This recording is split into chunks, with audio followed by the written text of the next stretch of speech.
The rain mercilessly punished the bulletproof windows of the black convertible, advancing through the flooded streets on that gloomy night. Warren gripped the steering wheel so tightly that his fingers were almost white, while the wipers worked frantically to maintain minimal visibility through the windshield. His face, with aristocratic features and piercing blue eyes, reflected a mixture of contained fury and deep sadness. The argument with his mother still echoed in his mind like a recurring nightmare. Margaret, with her eternal pearl necklace and impeccable posture, had spent the entire afternoon displaying photos of her business partner's daughter, insisting on the perfection of such a matrimonial union for the family business. He reduced his speed when the traffic light ahead turned red, punching the steering wheel with all his might. "I am not a commodity to be negotiated. When will she understand that she cannot control every aspect of my life?" Warren muttered to himself, running his hand through his hair, wet from the rain that had entered through the partially open window. The storm falling outside seemed an extension of the turmoil within him. Wind gusts shook the trees and made the light posts sway dangerously. Warren was the heir to a real estate empire built by 3 generations, but at that moment, driving aimlessly through the soaked city, he felt like the poorest of men. He had studied at the best universities, mastered 4 languages, but had no freedom to choose whom he would spend the rest of his life with. His existence was a golden prison, built with others' expectations and inflexible family traditions. The mansion where he lived seemed more like a museum where he was just another valuable piece in the collection. The thunder that exploded in the sky made the avenue lights flicker, reflecting on the tense face of the young millionaire, who slowed down as he realized he was entering an unknown area of the city. "Perhaps I should simply disappear, start a new life where nobody knows who I am," thought Warren, as he observed the modest houses that now lined the narrow street he was passing through. Warren hadn't planned to reach that part of the city. In his blind rage, he had driven without destination, only wishing distance from the suffocating world in which he lived. The storm had worsened considerably, transforming the streets into veritable rivers. His luxury car hadn't been designed to face such conditions, and he could feel the wheels struggling to maintain traction on the submerged asphalt. Through the curtain of water, his eyes caught the imposing contour of an ancient church, whose Gothic towers seemed to defy the fury of the elements. Something compelled him to park his car near the temple, perhaps unconsciously seeking some kind of refuge or answer. He was about to turn off the engine when his attention was captured by a small figure huddled at the church entrance, partially protected by the structure of the portico. Warren narrowed his eyes, uncertain if he was really seeing someone or if it was just a play of shadows created by the storm. "It can't be. Is there a child out there in this downpour?" Warren whispered in disbelief, cleaning the fogged windshield with the sleeve of his silk shirt. Without thinking twice, Warren turned off the engine and exited the car, immediately being whipped by the force of the rain. In seconds, his impeccably cut Italian suit was completely soaked, clinging to his athletic body as he advanced with difficulty against the wind toward the church. As he approached, his initial suspicion was confirmed. It was indeed a child. A small girl, no more than 8 years old, was sitting on the entrance steps, hugging her own knees in a desperate attempt to conserve heat. Her clothes, little more than rags, were soaked and torn in various places. Her dark hair formed a wet curtain over her pale face, and she was shaking violently. Warren felt a tightness in his chest upon noticing the child's purplish lips and visibly labored breathing. It was clear that beyond the cold and rain, the girl was sick, possibly with a high fever. "Little one, what are you doing here alone? Where are your parents?" asked Warren, crouching down to be at the girl's level, while trying to protect her from the rain with his own body. Warren's face was now completely exposed to the fury of the storm, but he barely felt the icy drops punishing his skin. All his attention was concentrated on the small, trembling figure before him. There was something strangely familiar about that child that he couldn't identify. The girl coughed several times, a harsh and painful sound that seemed to come from the depths of her lungs, before finally raising her face to look at the man addressing her. It was at that moment that Warren felt as if he had been punched in the stomach. The girl's eyes were an unusual deep blue with a unique almond shape, exactly like his own, his father's, and his grandfather's before him. It was a distinctive family trait, so striking that it was frequently mentioned in news reports about the business dynasty they represented. He stood paralyzed, unable to look away from that small face that somehow inexplicably seemed a reflection of his own. "I've been searching for so long. I knew I would find you one day." The girl's voice was just a feeble whisper, almost swallowed by the noise of the rain, but each word hit Warren like lightning. The girl's declaration left Warren stunned, as if the world around him had suddenly stopped spinning. A confusion of thoughts invaded his mind as he tried to process what he had just heard. He couldn't understand how this child could know him or be looking for him. Even more disconcerting were those eyes, his family's eyes, looking back at him from the face of a complete stranger. His heart raced, and a sensation of vertigo began to take hold of him. The rain continued to fall relentlessly, but Warren barely noticed it now. He reached out to touch the girl's face, wanting to confirm that she was real and not a hallucination brought on by stress and the storm. Her skin was burning under his fingers, confirming his suspicions about the fever. The little one seemed to be at the limit of her strength, struggling to keep her eyes open while fixing her gaze on Warren's face with a disconcerting intensity. How do you know me? What's your name?" Warren asked with a trembling voice, trying to maintain his composure, while a strange presentiment grew in his chest. The world around seemed to disappear, leaving only Warren and the mysterious girl in that small space, protected by the church entrance. He couldn't explain the instant connection he had felt, nor the sudden protective instinct that invaded him. The child tried to answer, but was overcome by another coughing fit, even more violent than the previous one. When she finally caught her breath, her blue eyes, his own eyes, looked directly into his with a mixture of hope and relief that shook him to the core. She raised a small, trembling hand, touching Warren's face with cold fingers, as if she too needed to confirm that he was real. A weak smile momentarily illuminated her pale, sickly features, completely transforming her countenance. In that instant, something connected in Warren's mind. A distant memory of a brief romance with a young waitress a few years ago, before his mother sent him abroad to study. Rosemary. That was her name. Rosemary, with her shy smile and dark eyes full of dreams. Rosemary, whom he had promised to contact when he returned, but whom he had never been able to find again. "Daddy, I found you," were the words that came from the girl's trembling lips before her eyes closed and her small body collapsed forward. Warren felt the world violently spin around him when the meaning of those three words hit him with the force of an avalanche. Daddy. The word echoed in his mind like a deafening bell, awakening a chain of memories and possibilities that he had never considered. The shock was so intense, so absolutely overwhelming, that his legs gave way beneath his weight. As he tried to hold the girl's unconscious body to prevent it from hitting the hard ground, he felt his own consciousness slipping away. A buzzing filled his ears, muffling the sound of the storm, and dark spots began to dance before his eyes. His last conscious thought was a sudden and terrible understanding. His mother must have known. Margaret must have known about this child and had done everything to keep her away from him. The realization was like a stab in the chest, stealing his last remnant of strength. With the girl partially protected in his arms, Warren fell to the side, his head hitting against the stone step of the church as darkness engulfed him. My God, what have they done to us? Was his last thought before unconsciousness claimed him completely. The storm continued to mercilessly punish the city, transforming into one of the worst tempests of the last decades. The streets around the church were already completely flooded, with water rising rapidly and reaching alarming levels. Warren and the mysterious girl remained unconscious on the entrance steps, vulnerable to the elements that were becoming increasingly violent. The child's breathing was shallow and irregular, her small body fighting against fever and exhaustion. Next to her, Warren remained motionless after the impact against the stone. The rain continued to fall on both of them, while the water gradually rose up the church steps.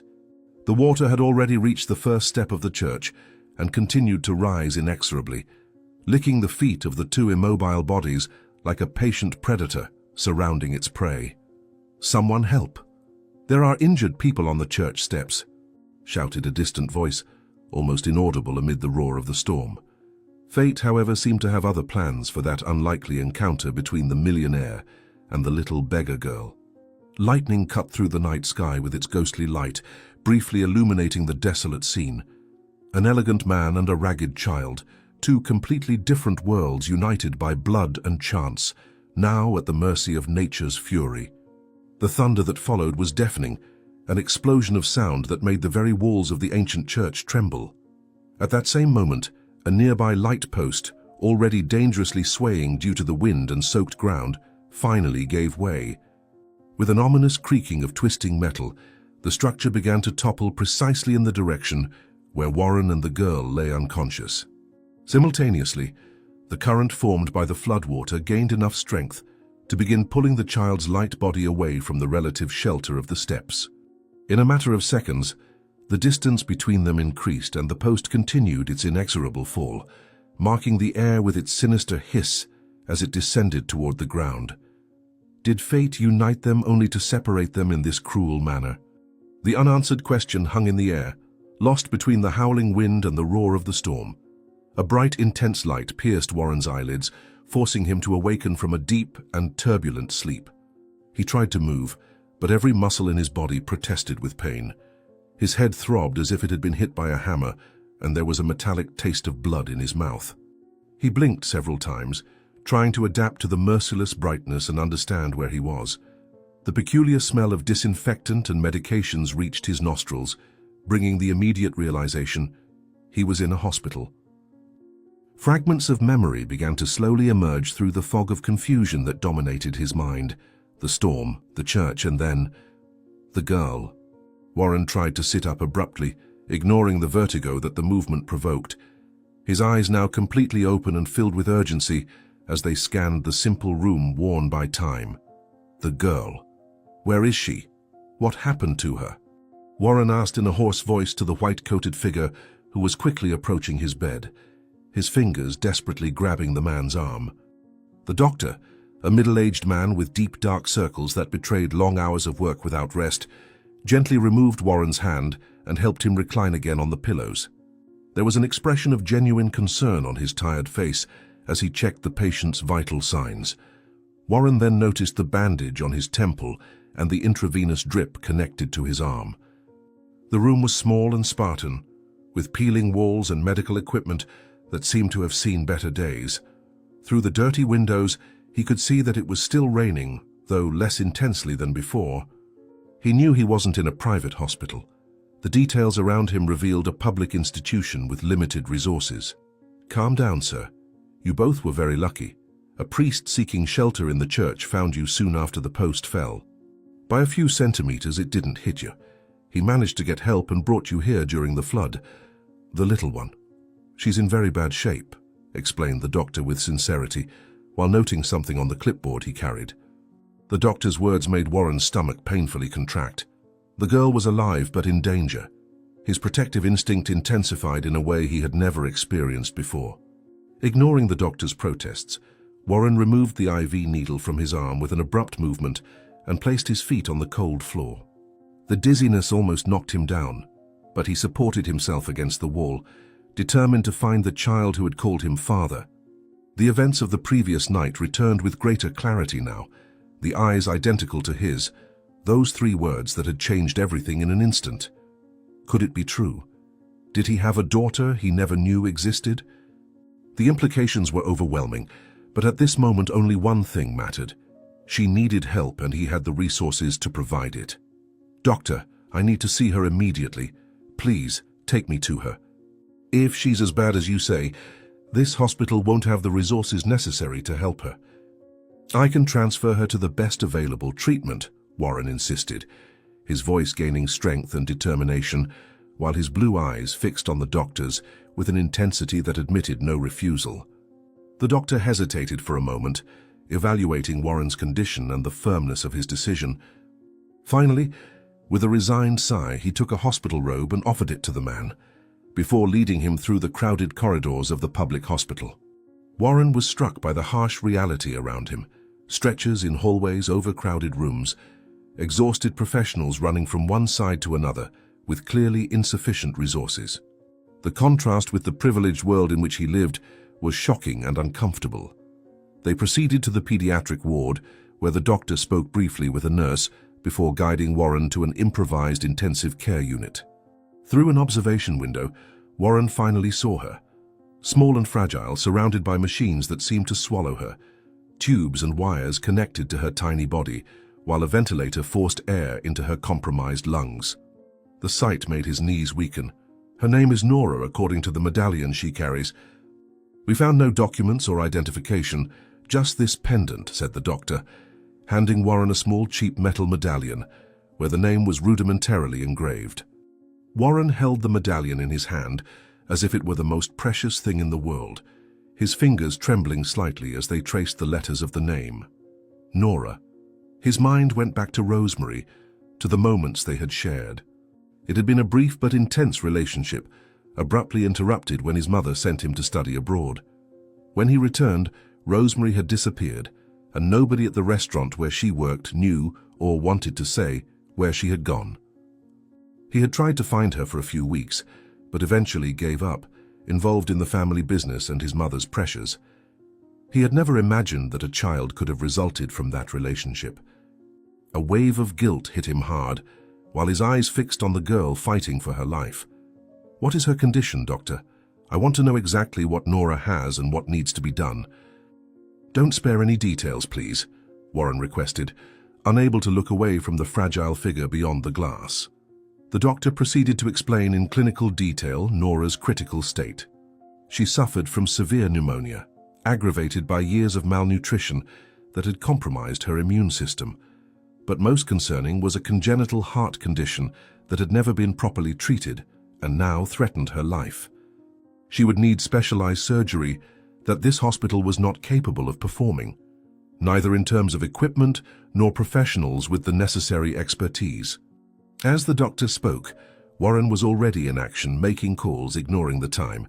It was only 5 in the morning. In less than an hour, he had arranged for Nora's transfer to the most renowned private clinic in the city, known for its excellent pediatric heart center.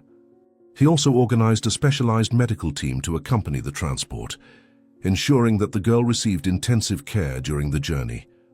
Don't worry about costs or bureaucracy, doctor. I'm taking full responsibility for Nora. Here's my card. If anyone comes looking for her, please contact me immediately, Warren instructed, handing his business card to the doctor, who widened his eyes upon recognizing the famous surname. The preparation for the transfer was meticulous and tense. Warren did not leave Nora's side for a second, personally supervising every detail. An ambulance with state-of-the-art equipment waited at the hospital entrance despite the persistent rain. While the doctors stabilized Nora for transport, Warren spoke to her in a low voice, even knowing that the girl couldn't hear him due to sedation. He promised that everything would be fine, that he would take care of her, that he would never leave her alone again. Words that came from the depths of his soul, even though he wasn't yet absolutely certain of paternity. Something inside him had already accepted Nora as his daughter, regardless of what any test might later confirm. When they finally began to move her to the ambulance, Warren felt a tightness in his chest, seeing how vulnerable she looked. I will protect you with my life, little Nora. You will never be alone or helpless again, I promise, whispered Warren, holding the small, inert hand of the girl as the stretcher was carefully placed in the ambulance. The journey to the private clinic transpired in almost unbearable tension. Twice, Nora's condition deteriorated dangerously, requiring immediate intervention from the medical team accompanying them. Warren watched helplessly, feeling each second like an eternity, while the professionals fought to stabilize the girl's vital signs.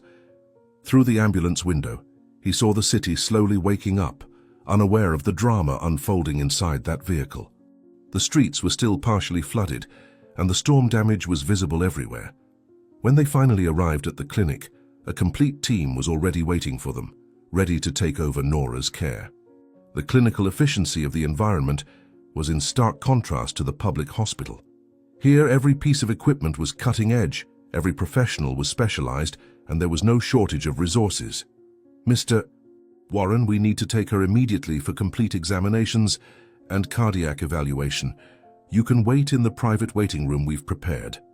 We'll keep you informed of every development, said the chief physician of the team, a pediatric cardiology specialist whom Warren had specifically requested. Warren was reluctant to leave Nora, but understood that he needed to give space for the doctors to work. As the girl was rushed to the examination area, he was led to a comfortable private waiting room. Only now, with a moment of forced quietude, Warren realized he was still wearing the same clothes from the night before, now dry but completely ruined. His cell phone, miraculously still working, wouldn't stop ringing. There were dozens of missed calls, most from his mother. He ignored them all and made 2 urgent calls, one to his personal lawyer, requesting that he come immediately to the clinic with the necessary documents so he could assume legal responsibility for Nora, and another to the clinic's own laboratory, requesting an emergency genetic test.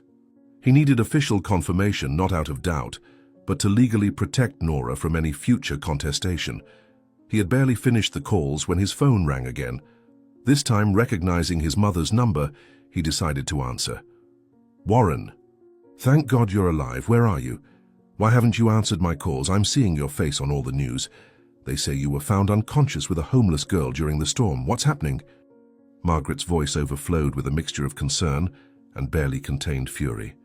His mother's tone, particularly the way she had referred to Nora, made Warren's blood boil. Years of submission to Margaret's manipulations seemed to melt away in the face of the new reality he now faced. A strength and determination that he himself didn't know he possessed emerged in his voice when he responded, each word carrying an unwavering resolution that surprised even himself. This was no longer just a matter of his personal independence. It was about protecting an innocent child who was possibly his blood, his responsibility. "Mother, listen carefully because I won't repeat myself.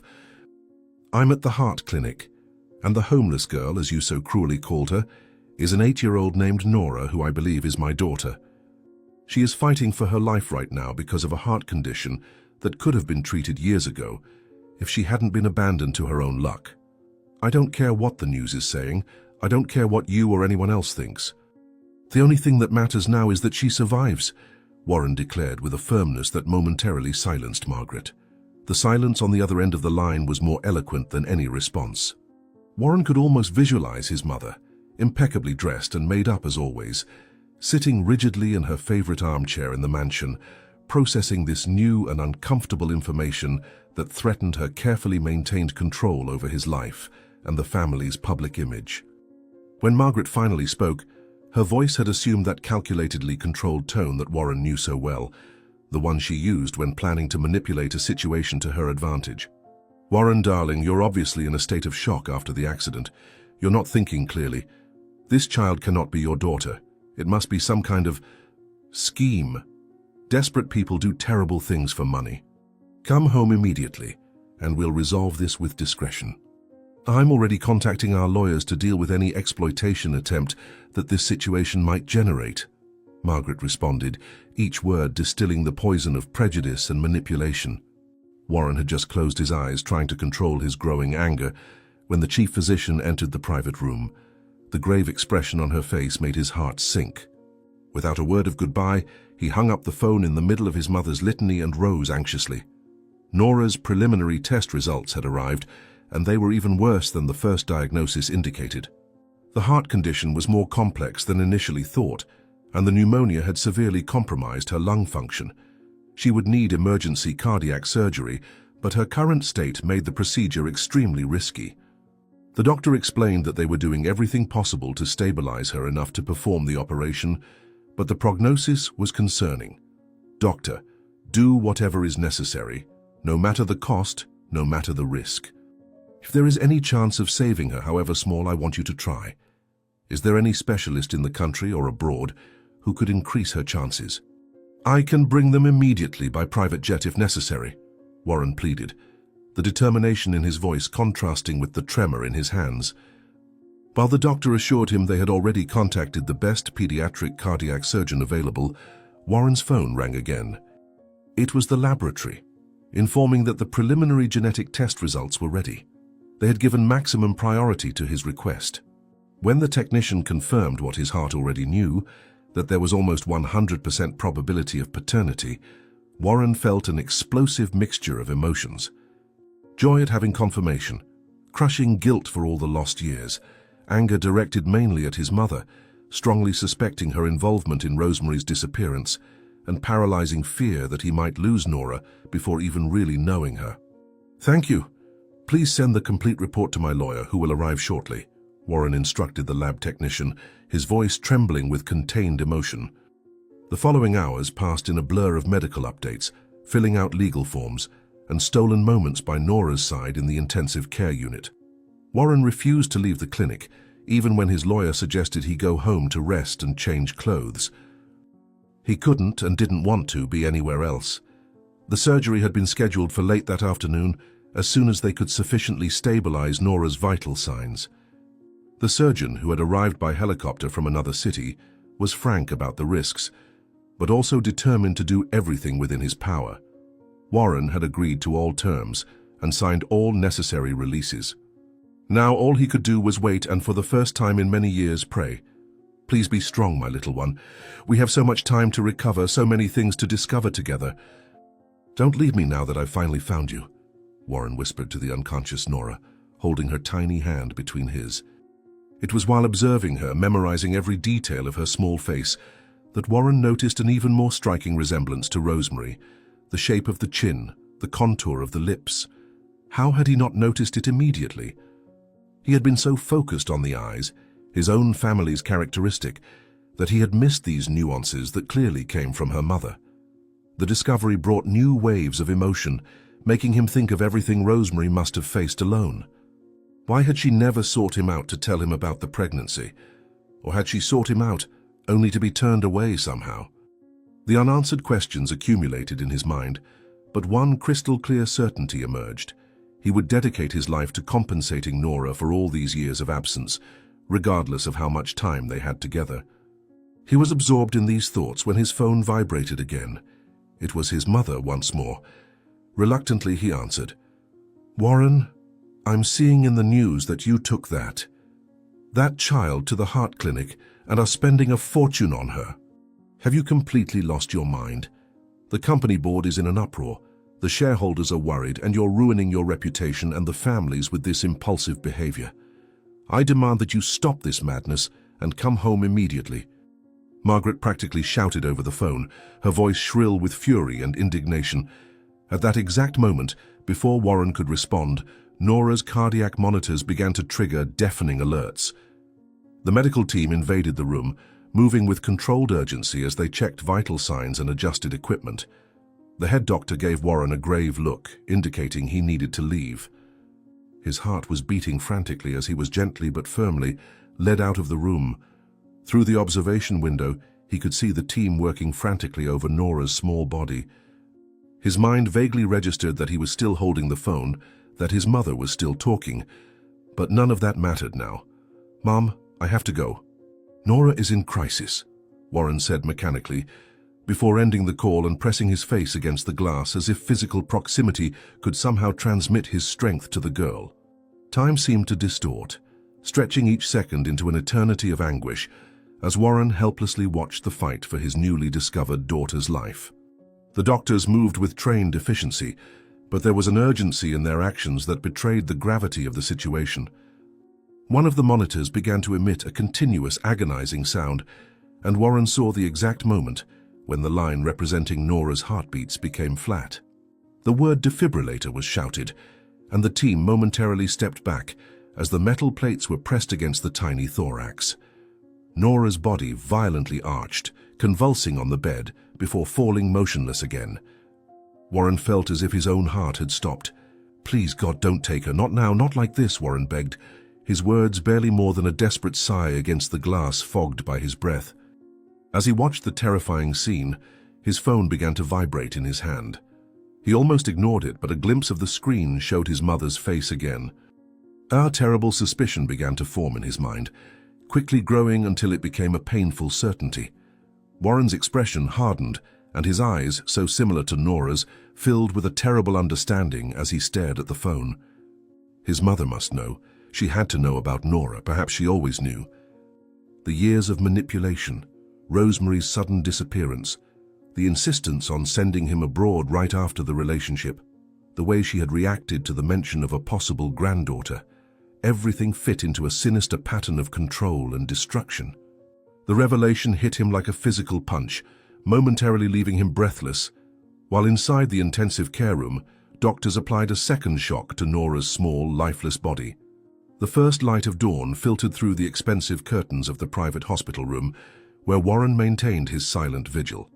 After endless minutes of anguish, the doctors had managed to stabilize Nora, bringing her back from the threshold of death. The heart surgery had been postponed until her condition allowed the procedure with less risk, but she remained in an induced coma, her small body connected to an impressive amount of machines that monitored every vital aspect.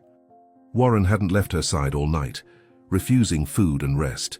His eyes were red and swollen, his appearance a ghost of the elegant and controlled man he normally was. In his hands, crumpled from being held so much, was the official genetic test report confirming what his heart already knew. Nora was his daughter. Determination had grown inside him during the dark hours of the night, crystallizing into an unshakable resolution.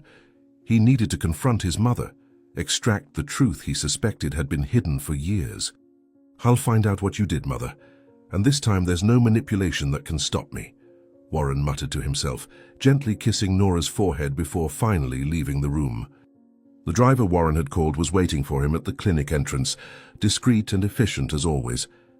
During the journey to the family mansion, Warren remained silent, his body exhausted but his mind in frantic activity, gathering every fragment of information, every inconsistency in past events. The puzzle pieces began to form a disturbing picture that directly implicated his mother in Rosemary's disappearance, and consequently, in Nora's years of suffering. The anger Warren felt was different from anything he had ever experienced, cold, controlled, and relentless. When the car finally stopped in front of the imposing colonial mansion that had been his home all his life, Warren felt like a stranger contemplating an enemy fortress. He climbed the marble steps with firm steps, ignoring the concerned looks of the employees who, undoubtedly, were already aware of the approaching storm. "Where is my mother?" Warren asked the housekeeper in a voice that admitted no evasions or delays. "In the library, sir." "She's been expecting you since early morning," the woman replied, her gaze lowered to avoid contact with the contained fury emanating from the young master. Margaret was sitting in her favorite armchair when Warren entered the library, as impeccably arranged as always, without a hair out of place, her discreet but valuable jewelry glittering under the light coming through the enormous windows. There was a rehearsed expression of maternal concern on her face, but her eyes revealed calculation and a coldness that Warren now realized had been present throughout his entire life. She stood up when she saw him, opening her arms in a welcoming gesture that he completely ignored. Instead, Warren closed the library door with a decisive click and walked until he was face to face with the woman who had raised him, tossing the genetics test result onto the mahogany table between them. The paper slid across the polished surface, stopping exactly in front of Margaret, whose eyes narrowed slightly as she registered the content. "I want the truth, Mother. All of it." "Now," demanded Warren, his low voice containing the tremor of a barely controlled anger. "I don't know what you're talking about, son." "You're obviously exhausted and not thinking clearly," Margaret responded, her artificially sweet tone barely disguising the nervousness that was beginning to show through. The denial only fueled Warren's fury. With an abrupt movement, he pushed a chair aside and leaned over the table, deliberately invading his mother's personal space in a way he had never dared before. His eyes, so similar to Nora's, fixed on Margaret's with a disturbing intensity. The matriarch, accustomed to dominating any confrontation with her unquestionable authority, instinctively recoiled before this new version of her son, a version she could neither control nor intimidate. Enough lies. Nora almost died last night. My daughter, who lived 8 years in misery because you decided she wasn't worthy of being part of this family. Rosemary conveniently disappeared shortly after I met her. You sent me abroad immediately. And now I discover I have a daughter I never knew existed. Do you really think I can't see your hand behind all of this? Warren struck the table with his fist, making the surface tremble and a pen roll to the floor. You're being ridiculous. That waitress probably slept with dozens of men. How can you be sure this child is really yours? Margaret retorted, her veneer of civility beginning to crack under pressure. The words hit Warren like a slap, not because he had any doubt about Nora's paternity, but because they revealed his mother's true character with painful clarity. The contempt in her voice when speaking about Rosemary, the ease with which she slandered a woman she hadn't even known, just to protect her social position and control. Warren felt momentary nausea, followed by a dangerous calm. He slowly straightened up, his movements deliberate as he walked to the bookshelf where he knew his father kept important family documents. He removed a specific volume, revealing a small safe built into the wall. "What do you think you're doing?" asked Margaret, alarmed, rising from her armchair with surprising agility for someone of her age and usually rigid posture. "Something I should have done a long time ago. If you don't tell me the truth now, I'll go to the cemetery and request the exhumation of my father's body for a comparative genetics test. After all, if you were capable of hiding my daughter from me, who knows what other secrets you keep? Perhaps I'm not even his son. Perhaps the entire empire he built shouldn't rightfully be mine," declared Warren, turning the safe's dial with precision. The threat had the desired effect. Margaret visibly paled, her fingers gripping the edge of the table so tightly that her knuckles turned white. The mere mention of disturbing her late husband's rest, of exposing the sacred family lineage to public scrutiny, was more than she could bear. Her dynasty, her social position, everything she had fought for over decades, would be at risk. With faltering steps, she returned to the armchair and collapsed into it, suddenly looking much older and frailer. "Leave your father out of this. He has nothing to do with this story," Margaret pleaded, her voice stripped of its usual authoritative confidence. "Then speak. Everything." "Now," demanded Warren, closing the safe but remaining beside it, a silent threat that he could resume his intention at any moment. Silence weighed heavily in the library for long seconds before Margaret finally began to speak. Her voice, normally firm and controlled, now trembled slightly as she admitted what Warren already suspected. 5 years earlier, when she noticed her son's growing interest in a waitress from a simple restaurant, Margaret activated her loyal assistant, Alfred, to investigate her. She discovered that Rosemary was the daughter of immigrants, without social or financial connections, exactly the type of person Margaret considered a threat to the brilliant future she had planned for Warren. Initially, he tried only to separate them, sending Warren to study abroad with the excuse of an unmissable educational opportunity. "You manipulated everything. The university documents, the enrollment dates, the sudden urgency. All to separate me from Rosemary," Warren accused, each revelation fueling his indignation. "I did what any mother would do to protect her son from a mistake that would destroy his future. That girl didn't belong in our world, Warren. You are heir to an empire. You couldn't throw everything away for a passing whim," Margaret replied, a spark of her usual arrogance briefly returning. The confession continued, each word falling like stones on Warren's heart. When he left, Alfred was tasked with informing Rosemary that Warren had started a relationship with the daughter of a European aristocrat during his studies, and that he no longer wanted any contact with her. To lend credibility to the lie, Margaret had arranged fake photos and even a forged letter with Warren's signature, ending the relationship in a cruel and definitive manner. The plan worked perfectly, until months later, Alfred discovered that Rosemary was pregnant.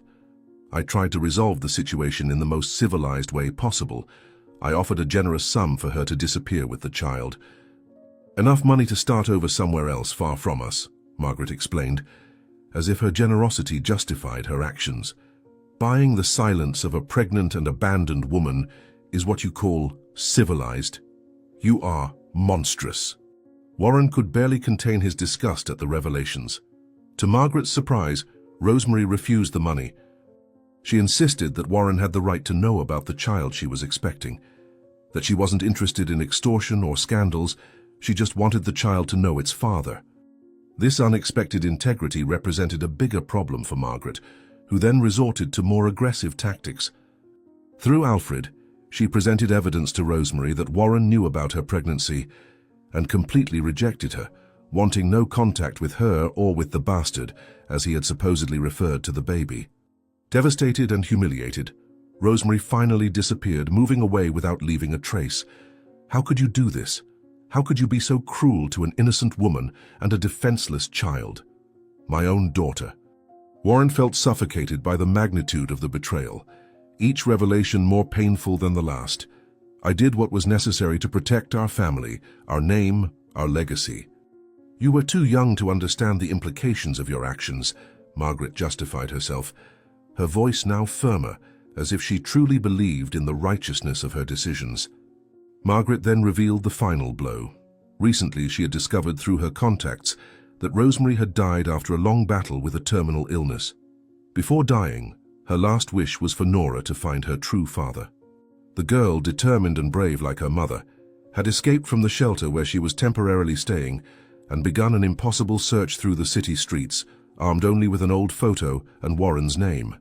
By a whim of fate, or perhaps something deeper, father and daughter finally met during the storm, completing a circle that Margaret had fought so hard to keep broken. You knew that Rosemary had died and that Nora was alone in the world, and yet you did nothing.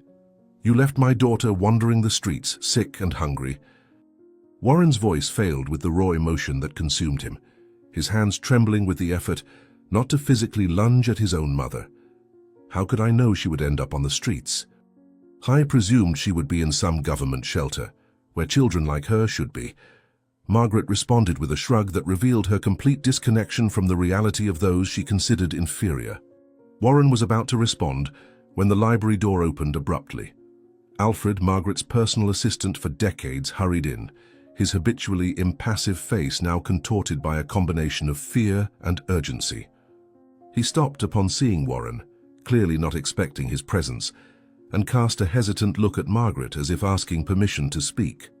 The instinctive reaction of guilt on the man's face was all the confirmation Warren needed about his involvement in the conspiracy against Rosemary and Nora. "Speak, Alfred. What is so urgent that it makes you enter without knocking?" Margaret ordered, her voice recovering part of its habitual authority. "Madam, we have a problem. The girl. She has disappeared from the clinic," Alfred declared, deliberately avoiding looking at Warren. The words hit Warren like a physical blow. Nora missing. How was it possible? He had left private guards at her door, given explicit instructions that no one besides the medical team should have access to her. His brain frantically processed the implications as he slowly turned to face his mother, whose face remained a mask of studied indifference. But there was something in her eyes, a gleam of satisfaction or perhaps relief, that made Warren's blood run cold. "What have you done?" asked Warren, his voice little more than a horrified whisper. "I don't know what you're talking about." "I've been here the whole time, as you can see," replied Margaret, her eyes momentarily shifting to Alfred in an almost imperceptible gesture. The silent communication between his mother and the assistant was all Warren needed to see. With determination, he confronted Alfred, firmly holding his arm while demanding answers about his daughter's whereabouts. The man, though older, was strong, but the adrenaline rushing through Warren's veins gave him a disproportionate advantage. Their faces were inches apart, allowing Warren to see the fear in the eyes of the man who had helped separate his family. "Where is my daughter? What have you done with her? Speak now, or I swear to God I will end you," threatened Warren, his voice hoarse with contained emotion. "Warren, release him immediately. Have you gone mad?" Margaret tried to intervene, rising from her armchair with theatrical indignation. Ignoring his mother's protests, Warren maintained his firm grip on Alfred, whose face was beginning to show signs of genuine panic. Something in Warren had fundamentally changed in the last 24 hours. The controlled and obedient young man had disappeared, replaced by a man determined to protect his daughter at any cost. Alfred must have noticed this transformation, for after a few moments of resistance, his body relaxed in defeat. It was her idea. She said it was for everyone's good. That the girl would destroy everything the family had built, confessed Alfred, his voice trembling with fear. "You traitor! How dare you!" Margaret advanced, her face contorted with rage as she saw her authority crumbling. Warren released Alfred just enough to turn and face his mother, the truth finally wide open before him. Margaret, realizing she was losing control of the situation, tried one last desperate tactic, the emotional manipulation that had always worked in the past. Her posture changed instantly, her eyes filling with artificial tears as she extended a pleading hand to her son. "Warren, dear, you don't understand. Everything I've done, I've always done thinking of your welfare. That child would be a burden, a stain on your future. We can't simply bring her into our lives as if nothing had happened. Think of the scandal, the shame. Her voice trembled with calculated emotion. "Where is Nora?" Warren repeated, relentless, his voice cutting through the air like steel.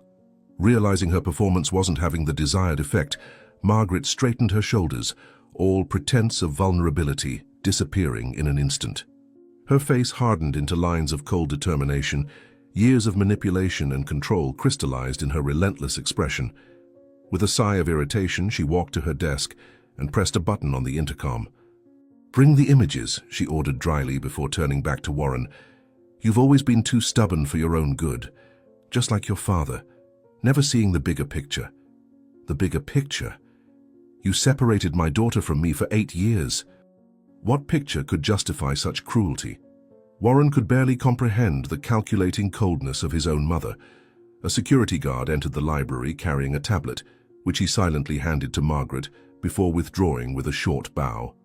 The matriarch manipulated the screen for a few moments before turning it to Warren, showing security camera footage from the clinic. The recordings clearly showed Alfred and another man sneaking into Nora's room, carefully disconnecting the medical equipment and placing the unconscious girl on a stretcher. The next scene showed the two men leaving through a secondary entrance, placing Nora in a black car that quickly disappeared down the street. Why? Why do this now? She's sick, desperately needs medical care. Warren felt torn between horror and disbelief at his mother's calculated cruelty. "Because you left me no choice. You refused to listen to reason. The girl will be well cared for, far from here, where she cannot cause damage to our family." "I've arranged everything," declared Margaret with the calmness of someone discussing dinner arrangements, not the kidnapping of a seriously ill child. Before Warren could respond, his phone rang. It was the head of security he had hired for the clinic, frantically informing that Nora had disappeared and that the police were already involved. The security camera footage clearly showed the faces of the kidnappers, and the vehicle used in the crime had already been identified. Warren listened with growing apprehension, but it was the last piece of information that made his heart sink. The car had been found abandoned near the family's private airport, and a quick check revealed that a flight was scheduled for that night, with a ticket reserved in Margaret's name. "I'm on my way. Alert all authorities, don't let anyone leave that airport," Warren instructed before hanging up and turning to his mother with a look that mixed contempt and relentless determination. "You wouldn't dare involve the police in family matters," Margaret challenged, but there was an almost imperceptible tremor in her voice that betrayed her growing concern. Without responding, Warren moved toward the door, his body tense like a spring about to release. There was nothing more to be said, no explanation or justification that could remedy what his mother had done. Now every second was precious in the race to find Nora before it was too late. At the threshold, he paused just long enough to cast one last look at the woman who had raised him, a look loaded with final and irrevocable judgment. "You are no longer my mother, and if anything happens to Nora, I swear you will spend the rest of your days in prison," Warren declared with a finality that echoed through the silent library. "Don't be ridiculous. No one would believe you against me." "I have friends throughout the judicial system," Margaret shouted at Warren's rapidly retreating back. The family's private airport gleamed under artificial lights that contrasted with the sky darkened by the approaching storm. Warren drove at maximum speed, his hands gripping the steering wheel while each second seemed like an eternity. He couldn't push away the image of Nora, fragile and sick, being transported like unwanted merchandise. The fear that her condition could deteriorate without the necessary medical care was a physical pain in his chest. Upon arriving at the exclusive terminal, Warren braked abruptly, abandoning the car at the entrance without caring about the rules. The place was unusually busy. Several members of high society apparently gathered for some charitable event that would be held in another country. Familiar faces turned in surprise to see him burst through the doors, disheveled and in wrinkled clothes, so different from his usual careful elegance. "Where is my mother? Where is Margaret?" Warren shouted at the counter attendant, who backed away from the intensity of his approach. "Mr. Warren, your mother is in the private VIP room." But she left specific instructions not to be interrupted, the man responded nervously, pointing to a side corridor. Warren moved through the airport like a force of nature, ignoring the whispers and glances of those present. Many had their phones pointed at him, capturing the unusual moment. The heir to one of the largest business empires in a state of evident disturbance. It hardly mattered. Nothing mattered except finding Nora. As he approached the exclusive VIP room, 2 security guards blocked his path, but something in his look, a wild, almost animalistic determination, made them hesitate momentarily. It was all Warren needed. With a quick movement, he dodged and pushed open the double doors, bursting into the luxurious room where Margaret was supervising the final preparations for the trip. "Where is she? Where is my daughter?" Warren's voice exploded in the silent environment, causing everyone present to freeze. "Warren, you're causing an unnecessary scene." "Control yourself," Margaret responded, maintaining a studied calm while discreetly closing a side door. The cold response only fueled Warren's fury.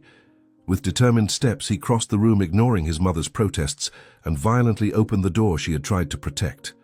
What he saw made his blood freeze. Nora was lying on a luxurious sofa, clearly sedated, with a nurse adjusting an improvised IV. The girl was pale, her breathing irregular, and without the essential medical equipment for her condition. The sight of his daughter, forcibly removed from the only place where she could receive the treatment she desperately needed, broke something inside Warren. A roar of pure pain and fury escaped his throat as he ran to Nora's side, abruptly pushing away the nurse. "What have you done? She needs specialized medical care. You could kill her," Warren shouted, frantically checking the girl's vital signs. "She would have the best doctors abroad away from all this scandal." "I was thinking about her well-being as much as ours." Margaret tried to justify herself, but her voice betrayed uncertainty for the first time. The confrontation attracted the attention of guests in the main room, many of whom were now watching the scene with growing interest and horror. Among them, Warren recognized several society journalists present to cover the charity event. The particularly closed universe of the elite was about to be exposed in all its cruelty. Warren gently took Nora in his arms, her small body seeming even more fragile against his. He turned to face his mother, his eyes shining with determination and contempt. "It's over, Mother.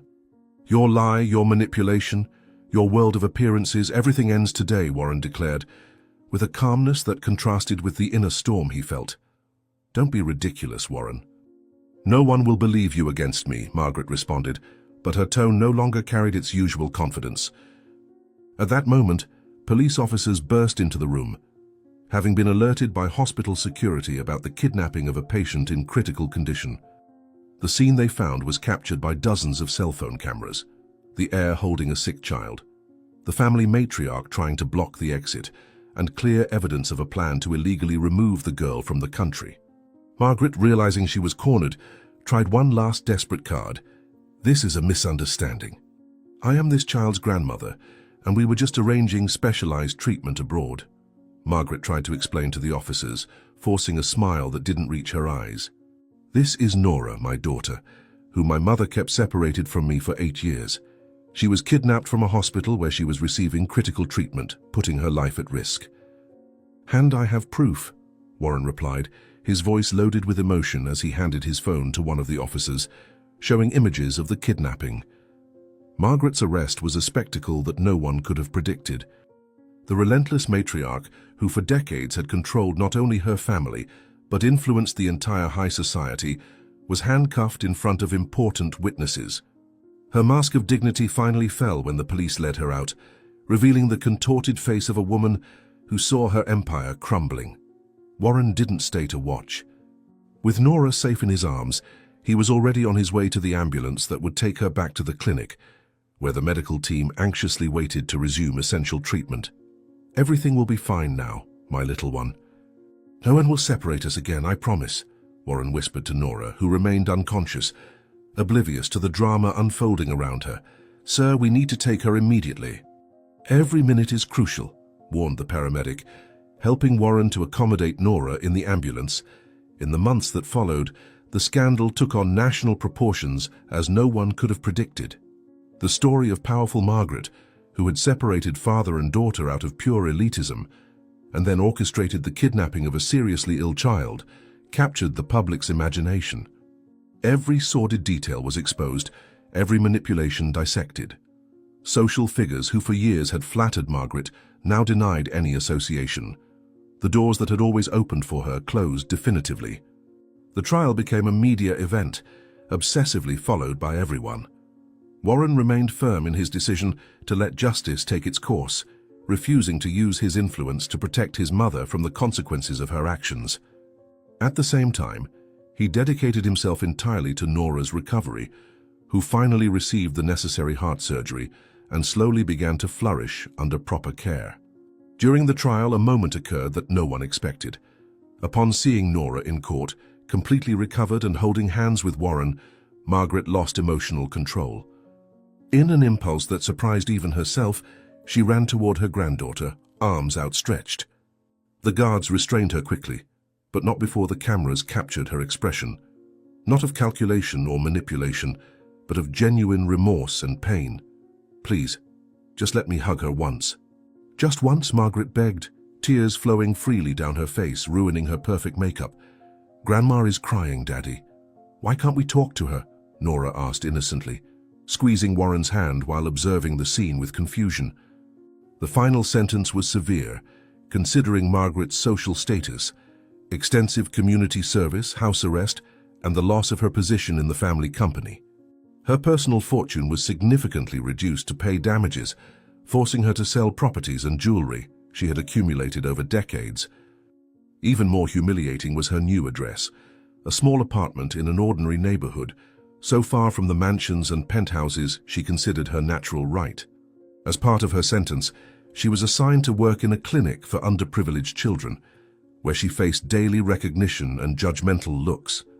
"Look, it's that rich woman who kidnapped her own granddaughter. How could someone do this to a sick child?"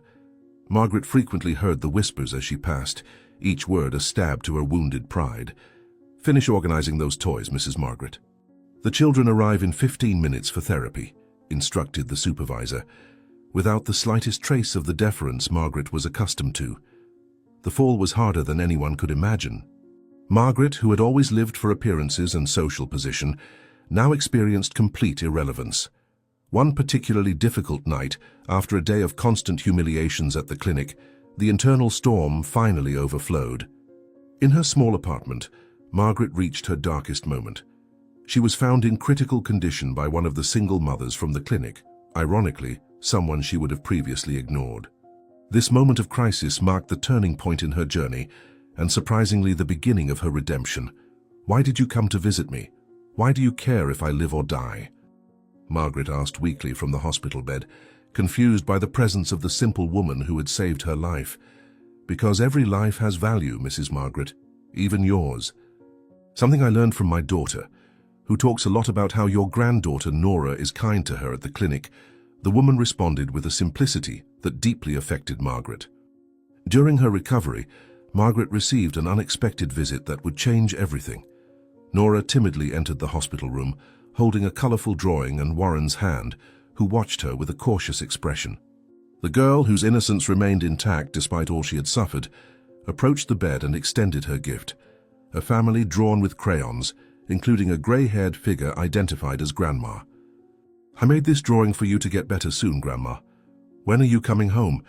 Daddy said you're sick in your soul, but souls can heal just like hearts," said Nora, her eyes, so similar to Warren's, shining with genuine concern. "Oh, my little one. I don't know if I deserve to be in your drawing or in your life," responded Margaret, genuine tears running down her wrinkled cheeks while Warren silently observed the interaction. That moment marked the beginning of a true transformation. Warren, witnessing his mother's sincere vulnerability for the first time, allowed supervised visits between Nora and Margaret. The natural connection that formed between grandmother and granddaughter surprised everyone, especially Warren himself. 1 year after the trial, an almost unrecognizable Margaret emerged from the ashes of her former life. Her hair, previously dyed dark brown, now displayed its natural gray. Designer clothes had been replaced by simple, functional pieces. More significant was the change in her eyes. The calculating coldness had given way to a newly discovered humility. Warren, inspired by Rosemary's story, created a foundation in her name dedicated to supporting single mothers and vulnerable children. To the surprise of many, Margaret became a dedicated volunteer. working tirelessly behind the scenes without seeking recognition. She now lived in a modest house at the back of the main property, a physical proximity that symbolized the slow process of rebuilding family bonds.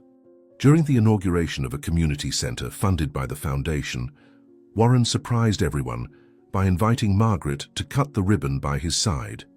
This foundation exists because a woman named Rosemary believed in love above all else. And today I recognize that people can change when confronted with the truth and given the opportunity to redeem themselves. My mother still has much to prove, but her commitment to the children of this community is a significant beginning, declared Warren to the gathered public, while Margaret lowered her head in a mixture of shame and gratitude. I don't do this to be forgiven, but because I finally understood what really matters in life, Margaret responded quietly, barely containing her emotion. The final scene happened in the kitchen, with Margaret teaching Nora how to prepare homemade cookies by hand. Her hands, once covered with jewelry and now marked by work, patiently guided her granddaughters. Warren observed from the doorway with an expression of cautious optimism. "My mother taught me to make homemade cookies like this when we were very poor," Margaret confessed softly. "So you were also poor like me, Grandma? And now you're—" "What?" Nora asked with childlike curiosity. Margaret looked at Warren, at Nora's flower-covered hands, and then at her own. With a genuine smile, she replied, "Now, I'm just your grandmother." And that, I discovered too late, is the only title that really matters. Did you like Warren and Nora's story? Then subscribe to the channel, leave your like and comment where you're watching from. Oh, and there's another story waiting for you here on the screen. Click there and I'll be waiting for you.